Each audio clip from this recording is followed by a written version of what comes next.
The Johnson family had just moved into their dream home, a sprawling estate with plenty of space for their two children, Sarah and Michael. They had spent weeks renovating and decorating the house to make it their own, but from the moment they moved in, strange things began to happen. Doors would slam shut on their own, objects would move around the house, and the family could hear whispers and creaks at all hours of the night.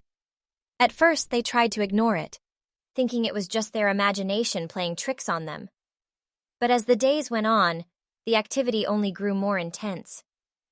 One night, Sarah woke up to find her bedroom door slamming shut on its own.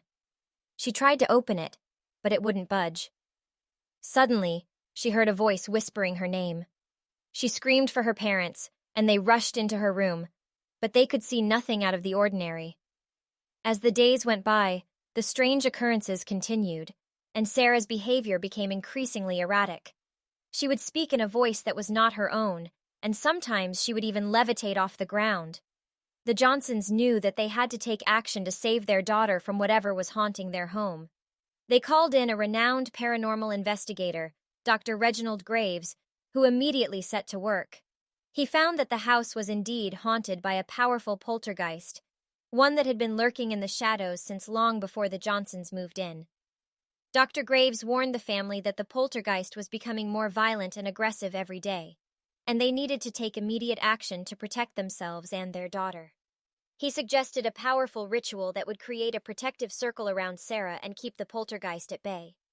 The Johnsons were desperate, so they agreed to Dr. Graves's plan.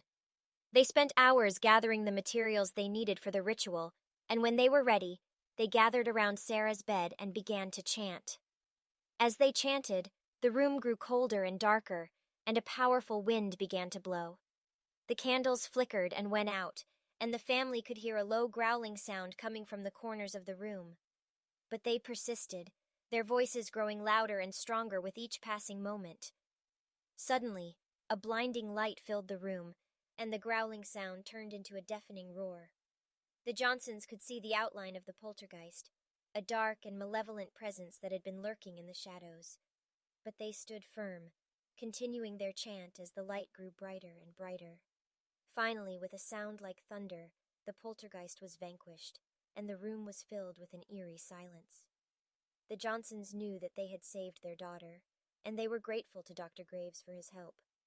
But they could never shake the feeling that something dark and dangerous was still lurking in the shadows, waiting for its next opportunity to strike.